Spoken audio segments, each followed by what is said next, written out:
Manipur lake पर ही एक केबुल लामजाओ करके एक राष्ट्रीय उद्यान है या नेशनल पार्क है।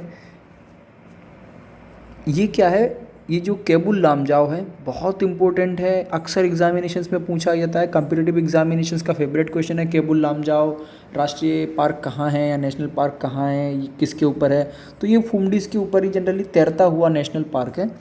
फ्लोटिंग, अगर ये कभी पूछा जाए आपसे कि फ्लोटिंग नेशनल पार्क कौन सा है, तो वो केबुल लामजाओ है और लोकताक लेक में देखने को मिलता है।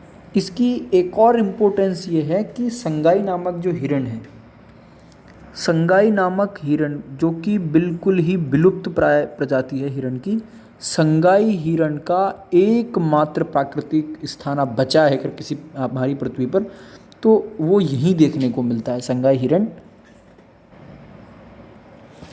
अगर वर्तमान परिस्थितियों की हम बात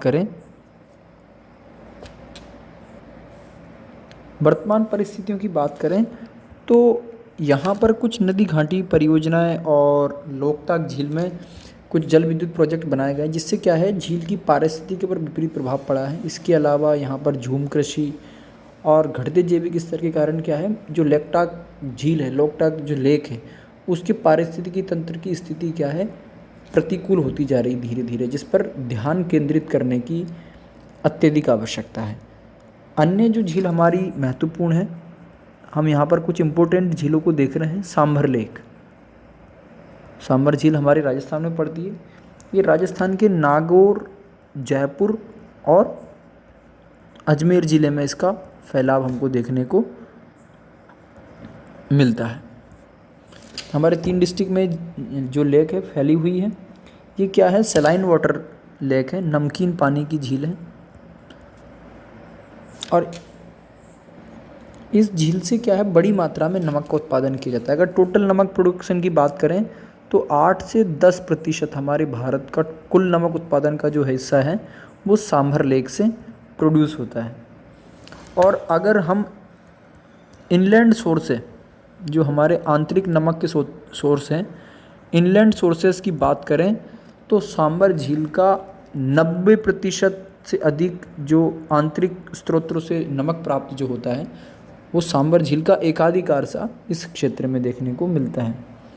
1990 में, क्योंकि राजस्थान से संबंधित हमारे लिए और भी महत्वपूर्ण हो जाती है, इसे रामसर साइट का दर्जा मिला हुआ है। रामसर साइट ये बहुत इंपॉर्टेंट है। सांभर झील को रामसर साइट का दर्जा 1990 में मिला, 1990 में। तो ये कुछ इम्पोर्टेंट लेक्स थी जिनको समझने का हमने प्रयास किया है। यहाँ पर कुछ एक और 2 इम्पोर्टेंट पॉइंट्स हैं जिनको हम अभी देखते हुए चलते हैं। जैव विविधता हॉटस्पॉट एक पॉइंट आता है हमारे, इससे जुड़ा हुआ है, इसीलिए इसको देख लेते हैं। ये हम जैव विविधता में जनरली पढ़ते हैं। खैर, इसको अभी क्विट करते हैं। कुछ 1-2 इम्पोर्टेंट लेक्स हैं, उनको और हम अभी देख लेते हैं। राज्यवार कुछ प्रमुख झीलें हैं, हम इसको स्किप करने के लिए सोच रहे थे, लेकिन इनमें से हम राज्यवार जो कुछ प्रमुख झीलें हैं हम उनको देख लेते हैं। अगर जम्मू कश्मीर स्टेट की बात करें तो बूलर, डल, शेषनाग, अनंतनाग, वेरीनाग, ये कुछ प्रमुख झीलें हैं जम्मू कश्मीर की। हिमाचल प्रदेश में रेणुका, सूरजताल और खज्जर। पंजाब में कांजली, हरीके बैराज हमने देख ही चुके हैं, मानव निर्मित है।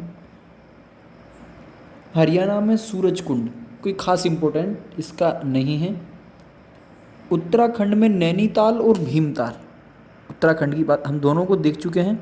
नैनीताल और भीमताल ये दोनों किस तरह की, हमने जब देखा था कि हिमानी निर्मित झीलें हैं, दोनों उत्तराखंड में देखने को मिलती हैं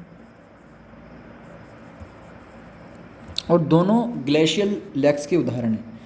हमारा राजस्थान झीलों की नगरी, एक तरीके से झीलों की भरमार हमारे राजस्थान में देखने को मिलती है। पिछोला, फतेह सागर, आना सागर, रंगा सागर, उदय सागर, सिलीसेड़, राजसमंद, जयसमंद, सांभर, डीडवाना, कुछ खारी पानी की है, कुछ मीठे पानी की। तो हमारे राजस्थान में झीलों की भरमार है। और आपको इस संबंध में अपने स्तर पर राजस्थान में देखिए कितनी सारी झीलें, क्योंकि अगर मैं नाम बोलने लगा तो राजस्थान में ही हमारा समय निकल जाएगा। गुजरात में नल सरोवर और नारायण सरोवर, जिसमें जो नल सरोवर लेक है ये बहुत इंपॉर्टेंट है। ये पूछी जाती है कई बार कि नल सरोवर जो झील है किस स्टेट में पड़ती है, तो नल सरोवर हमारे गुजरात में हमको देख, मध्य प्रदेश में भोजताल, भोपाल में। और ये भोजताल इसलिए इम्पोर्टेंट है इस हमारे ज्योग्राफी के पॉइंट ऑफ व्यू से, क्योंकि ये आर्द्र भूमि, भोज आर्द्र भूमि के नाम से, यानी कि एक तरह की रामसर साइट है ये हमारी। पश्चिम बंगाल में संतरागाछी एक लेक है, असम में दीपरबील, मेघालय में उन्नीयम, मणिपुर में लोकतक जो हम देख ही चुके हैं, मिजोरम में पाता, महाराष्ट्र में लोनार। लोनार जो झील है, लोनार झील का निर्माण एक उल्का पिंड से हुआ है।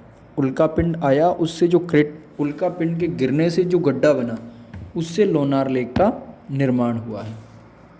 तो ये लोनार भी कई बार पूछा जाता है, लोनार महाराष्ट्र में है और ये उल्का पिंड के पृथ्वी से टकराने के फलस्वरूप इसका निर्माण हुआ है। हुसैन सागर, उस्मान सागर, हिमायत सागर, ये कुछ झीलें हैं जो तेलंगाना में देखने को मिलती हैं। कोलेरू लेक, कोलेरू आंध्र प्रदेश में बहुत फेमस है, हमने देख चुके हैं। कोलेरू जो लेक है वो डेल्टाई झील का उदाहरण है। कोलेरू जो लेक है हम देख चुके हैं कि कृष्णा और गोदावरी नदियों के बीच ये पाई जाती है और ये एक तरह की डेल्टाई झील है। कर्नाटक में पंपा सरोवर, पंपा सरोवर किस लिए महत्वपूर्ण है? पंपा सरोवर जो है इसका इम्पोर्टेंस हमारे माइथोलॉजिकल जो हिस्ट्री है, हमारी पौराणिक कथाएं, पौराणिक कथाओं में पंपा सरोवर के निकट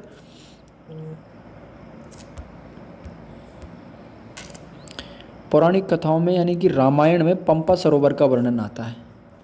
रामायण से संबंधित है पंपा सरोवर, और ये पंपा सरोवर किस स्टेट में पड़ता है? हमारे कर्नाटक में। तो ये बात आप थोड़ा सी ध्यान में ज़रूर रखें। तमिलनाडु में वेरीजाम, कोडाई कनाल डिंडीगुल ज़िले में स्थित है।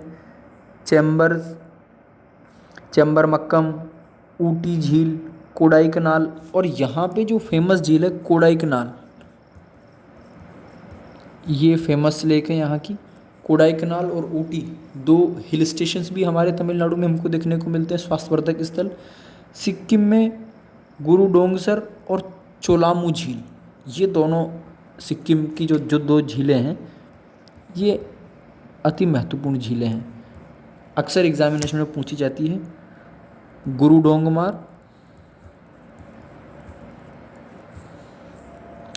और चोलामू झील, ये कुछ महत्वपूर्ण झीलें थी जिनके बारे में हमने स्टेट वाइज भी देखने का प्रयास किया है। तो हम इस पूरे वीडियो में ये देख पाए कि झीलें कितने प्रकार की होती हैं, उनके टाइप्स क्या क्या होते हैं। इसके साथ ही हमने कुछ इम्पोर्टेंट झीलों के बारे में भी आज देखा। चिल्का लेक उड़ीसा में है, वो भी हमने देखा। इसके अतिरिक्त वेम्बनाड को हमने देखा, लोकतक झील के बारे में हमने देखा, सांबर झील को हमने देखा। तो कुछ इम्पोर्टेंट हमने ये पूरा की पूरा जो टॉपिक है इसको बहुत शॉर्ट में लेकर के पूरा करने का प्रयास किया है, अलग तरीके से पढ़ने का प्रयास किया है।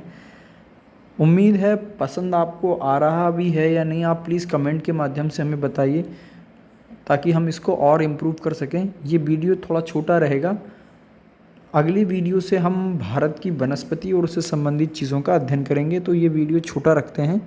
और अगला जो हमारा वीडियो होगा उसमें हम नए टॉपिक के साथ नए तरीके से पढ़ना शुरू करेंगे। आप लोगों से एक निवेदन है कि आप जितनी भी हम बातें बता रहे हैं उसको एक बार आप मैप पे ज़रूर देख लें। मैप हमारे ज्योग्राफी का एक बहुत सबसे इम्पोर्टेंट, अगर मैं किसी टूल की बात करूं तो मोस्ट इम्पोर्टेंट टूल है हमारा, ये सभी के लिए है। आप एक बार मैप पर किसी चीज़ की लोकेशन देख लोगे तो फिर आपको दिक्कत नहीं आएगी किसी भी तरह की, चाहे हम वो रिवर वैली प्रोजेक्ट पढ़ें, चाहे वो रिवर सिस्टम पढ़ें, चाहे वो हम फिज़िकल ज्योग्राफी पढ़ें, या हम मिनरल्स या रिसोर्सेज या किसी स्थान की स्थिति को देखें। अगर आप मैप से कोरिलेट करते हुए चीज़ों को पढ़ोगे तो आपके लिए बहुत आसानी रहेगी। उम्मीद है आपको वीडियो पसंद आया होगा। आज का वीडियो यहीं समाप्त करके अगले वीडियो में हम भारत के वनस्पति तंत्र या वेजिटेशन को पढ़ेंगे, या फिर हमें अगर ठीक लगेगा तो हम क्लाइमेट पढ़ लेंगे। तो आज के लिए धन्यवाद। Thanks a lot.